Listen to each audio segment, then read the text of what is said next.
సుమన్ టీవీలో మీ personal and business promotions కోసం కింది నెంబర్కి కాంటాక్ట్ చేయండి. Welcome to Suman TV. నేను వినయ్. ఎట్టకేలకు అన్నమయ్య జిల్లాలో నీటి పారుదల సంఘాలకు ఎన్నికలు పూర్తయ్యాయి. మధ్యాహ్నం నుండి టీసీలలో ఒకరిని అధ్యక్షులుగాను మరొకరిని ఉపాధ్యక్షులుగా ఎన్నుకున్నారు. నిమ్మనపల్లిలో బహుదా రిజర్వ్ ప్రాజెక్టుకు కుమార బాలనాయని చెరువు, కొండవంక చెరువు, కోమిటివాణి చెరువులకు ఎన్నికలైతే పూర్తయ్యాయి. కొంత మేర ఉద్రిక్త వాతావరణం కొనసాగినప్పటికీ ఎస్ఐ తిప్పేస్వామి గారు, సిఐ రమేష్ గారుల చొరవతో ఎన్నికలైతే ప్రశాంతంగా ముగిశాయి. ఎన్నికల్లో గెలిచిన అభ్యర్థులు మదనపల్లి ఎమ్మెల్యే షాజహాన్ బాషా గారికి, పీలేరు ఎమ్మెల్యే కిషోర్ కుమార్ రెడ్డి గారికి కృతజ్ఞతలు తెలిపారు. ఎలక్షన్ లో మన దేవేందర్ రెడ్డిని మన ఎమ్మెల్యే గారు షాజహాన్ సహకారంతో బహుదా ప్రెసిడెంట్ ఎన్నుకోవడము మంచి సుప్రదాయం. ఆయన ఇంత ముందు కూడా టీసీగా ఉన్నాడు. ఇప్పుడు మళ్ళీ తిరిగి ప్రెసిడెంట్గా ఎన్నుకోవడం అనేది ఇది మన షాజహాన్ బాషా గారి పూర్తి సహాయ సహకారాలతో జరిగిందని చెప్పవచ్చు. ఈయనకు సహాయంగా రామిరెడ్డి, తర్వాత నాగరాజ, వెంకటరమణారెడ్డి అనే ముగ్గురు టీసీలు, అంటే వాల్మీకిపురం టీసీలు ముగ్గురు, మన అగ్రహారం టీసీ దేవేందర్ రెడ్డి గారు, నలుగురు కలిసి ఆ ముగ్గురు మన దేవేందర్ రెడ్డి గారిను ఎన్నుకోవడం జరిగింది. కాబట్టి ఇది ఇంతకుముందు కూడా మనము బహుదాలో ఏకగ్రీవంగా చంద్రాన్ని ఎన్నుకున్నాం. ఈసారి కూడా మనము ఎలక్షన్ జరిగిన ఆ పోటీలో కూడా త్రికోణం పోటీలో కూడా మనము గెలిచి మన పూర్తి అన్నదారుల సహకారంతో మనం అక్కడ ముగ్గురైనా ఇక్కడ ఒక్కరైనా కూడా పూర్తిగా మనము అక్కడ కిషోర్ కుమార్ గారి సహకారంతో, అక్కడ ఎమ్మెల్యే గారి కిషోర్ కుమార్ సహకారంతో, ఇక షాజహాన్ బాషా గారి ఎమ్మెల్యే గారి సహకారంతో పూర్తిగా మన బహుదాను మన విజయం అంటే మన తెలుగుదేశం పార్టీ కైవసం చేసుకోవడము గొప్ప విజయం. ఇది మన ఎమ్మెల్యేలు ఇద్దరు సహకారం అని చెప్పి నేను తెలియజేస్తున్నా. జై హింద్, జై చంద్రబాబు నాయుడు. ముఖ్యమైన షాజహాన్ బాషా అన్న మాకు ముందు 20 ఏళ్ళంటే క్లోజ్గా ఉన్నాడు కాబట్టి ఆయన సహారంతో ఆయన ఏం చెప్తే అది చేసినాము. మళ్ళీ అట్లా పీలేరు దాంట్లో కిషోర్ కుమార్ రెడ్డి ఆయన దీంతో చేసినాము. మళ్ళా మా మామ రెడ్డితో చేసినాము. మళ్ళీ రాజన్న, రవణ మనోళ్ళంతా తెలుగుదేశం వాళ్ళంతా కలిసి నన్ను ఎన్నుకున్నారు. నామినేషన్ వేయడం జరిగింది. కాబట్టి మన ఎలక్షన్ ప్రాసెస్లన్నింటిలో కూడా మిగతా ప్రొసీజర్ చెప్పినట్టు ఒకరే ఉన్నారు, దానికి పోటీ లేదు. అక్కడ యునానిమస్గా వాళ్ళు అక్కడ కండక్ట్ చేయడం జరిగింది. రెండవ పద్ధతి అంటే ఒకరికంటే ఎక్కువ ఇద్దరు కానీ ఇంకా ఎంతమంది ఉన్నా కూడా పోటీలు ఉన్నప్పుడు మనకి ఇప్పుడు వాటర్ అసోసియేషన్ ఎలక్షన్ జరపాల్సిన పద్ధతులు మిగిలిన 2 పద్ధతులు ఉన్నాయి. ఒకటవది ఏకాభిప్రాయం పూర్తయిపోయింది. ఇక్కడ ఏకాభిప్రాయం కుదరలేదు కాబట్టి ఇప్పుడు రెండవ పద్ధతి ఏమంటే, ఇక్కడ ఉన్న ఎవరైతే అభ్యర్థులు ఉన్నారో, ముగ్గురు అభ్యర్థులు ఉన్నారో, వీళ్ళు ముగ్గురు అభ్యర్థులు వరుస క్రమంలో, ఆ వరుస క్రమం కూడా తెలుగు అక్షరమాల మేరకు ఉంటాయి. వాళ్ళు ఎవరు ముందుగా నామినేషన్ వేస్తే వాళ్ళ పేర్లు ముందు ఉండడం, లాస్ట్ వేస్తే వాళ్ళు ఉండదు.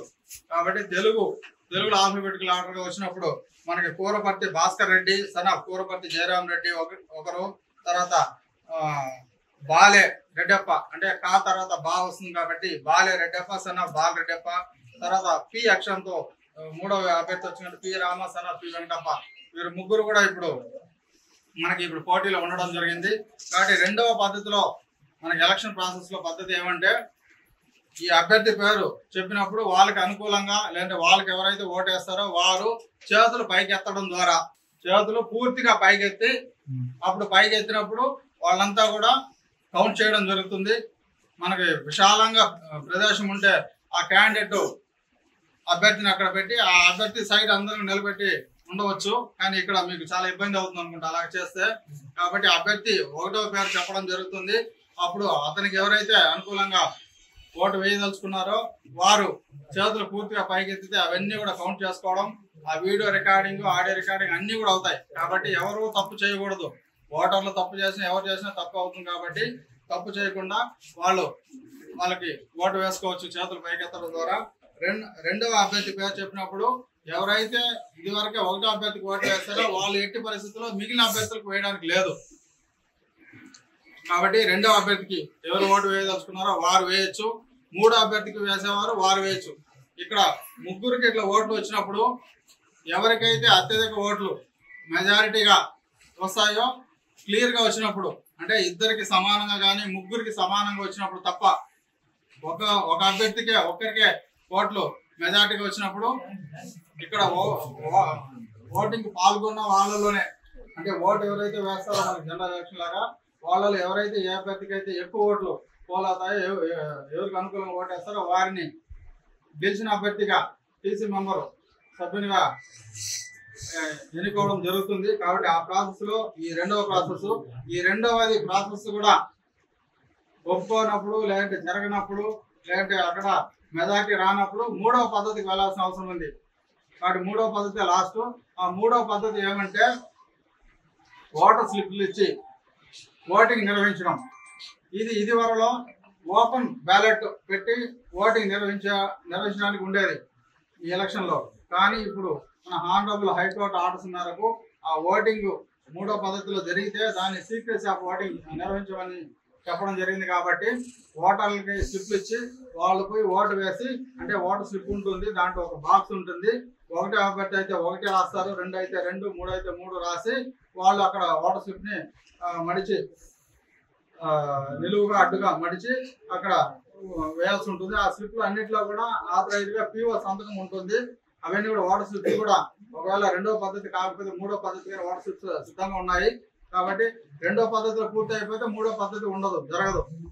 రెండో పద్ధతి లేనప్పుడే మూడో పద్ధతి పోవాల్సింది. కాబట్టి ఇక్కడ రెండో పద్ధతి ఇప్పుడు మనం స్టార్ట్ చేస్తున్నాము. దీంట్లో ఇంకొకసారి పేర్లు చెప్తున్నాను. 1వ అభ్యర్థి పేరు కూరపర్తి భాస్కర్ రెడ్డి, సన్ ఆఫ్ కూరపర్తి జయరాం రెడ్డి. 2వ పేరు బాలే రెడ్డప్ప, సన్ ఆఫ్ బాలే చిన్నప్ప. 3వ అభ్యర్థి P Rama, son of P Venkatappa. వీళ్ళు ఇప్పుడు ఓటింగ్ ప్రక్రియ స్టార్ట్ చేయడం జరుగుతుంది.